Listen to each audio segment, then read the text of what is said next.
Facial asymmetry मतलब अगर right और लेफ्ट तरफ से हम देखेंगे चेहरे को तो क्या अगर हमें एक तरफ छोटा एक तरफ बड़ा दिखता है, तो वैसे ही हम एक केस डिस्कस कर रहे हैं। हमारे पास एक हेमीफेशियल हाइपरट्रॉफी का केस है जिसमें कि एक तरफ की मसल्स थोड़ी सी ज़्यादा स्ट्रॉन्ग है या ज़्यादा एक्टिव हैं, ठीक है।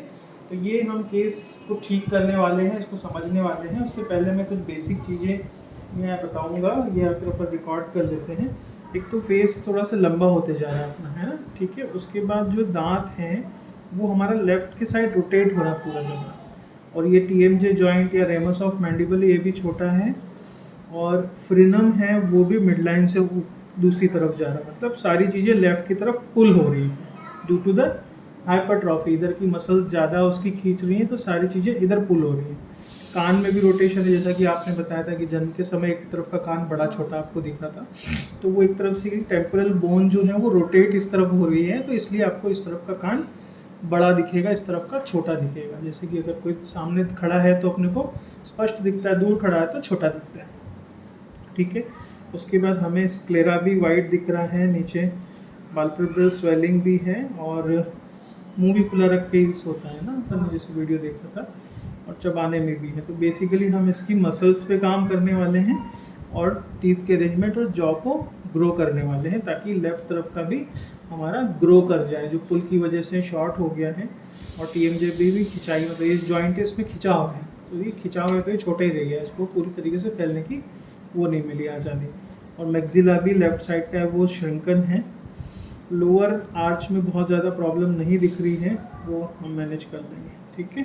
तो इस तरीके से अपन करेंगे। और अगर ऑक्लूजल प्लेन भी देखेंगे, मुँह खोलो बेटा, ऑक्लूजल प्लेन देखेंगे तो वो भी हमारा उसकी तरफ टिल्टेड है ना, अगर रिवर्स टिल्टिंग दिखेगी हमें, तो ये इस तरफ से ऊंचा उठा है, इस तरफ से नीचा गया है। मुँह खोलो बच्चा, टंग बाहर करो।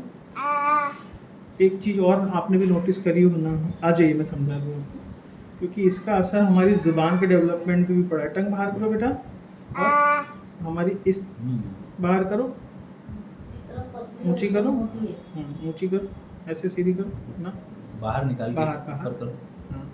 तो वो लेफ़्ट की तरफ ही पुल हो रही है, ठीक है।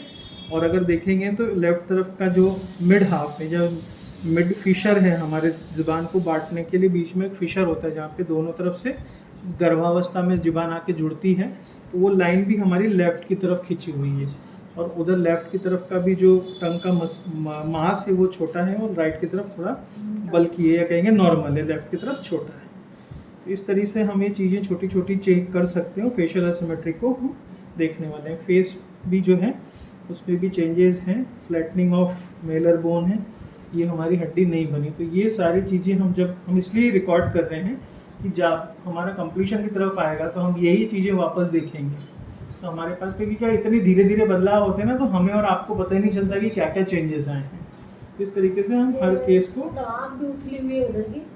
हाँ, ये कैंसर से जो आउटर कैंसर से ये भी हमारा, क्योंकि जो 2/3 पार्ट है हमारे नीचे की आँख की गेंद की ऑर्बिट को फ्लोर का, वो हमारे मैक्सिलरी बोन बनाती है। तो अगर ये श्रिंकन है, ये छोटी है, अगर मान लीजिए नीचे की मंजिल छोटी है तो ऊपर अपन बड़ा कमरा नहीं बना सकते, उतना ही या उससे छोटा बना सकते हैं, क्योंकि उसकी क्षमता के हिसाब से।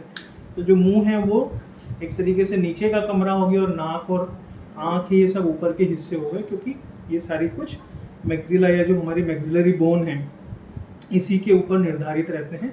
और मैक्सिलरी बोन पीछे स्फिनॉइड बोन के साथ हमारे खोपड़ी या स्कल से जुड़ी रहती है। तो ये सारी कुछ चीज़ें एक दूसरे को इंटरप्ले करती हैं, और हर एक का साइज एंड शेप एक दूसरे के साथ जुड़ा रहता है, अफेक्ट करता है, ठीक है। और कोई चीज़ हमें समझ में आई थी, है ना। बाकी एक्सरसाइजेस के बारे में बात करी है अच्छे से, बंद करके च्यूइंग वगैरह वो सारी चीज़ें मैंने आपको समझा दी है, ठीक है। स्टार्ट करें, चलो।